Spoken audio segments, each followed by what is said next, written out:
Binegosyo nila yun. Kaya nga, ngayon ba? Malirilisan sila ng 150 yun, malilatatin yun.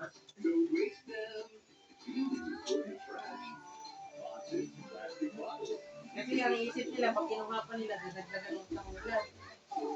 Yes. Yan luto. Ni Nanay Amanda. Dapat na mag-YouTuber kayo. Mino for to this mino nung Nanay Amanda, guys. Mga idol, mga guys, mga lola, mga mare. Parang ano pa din. Oh.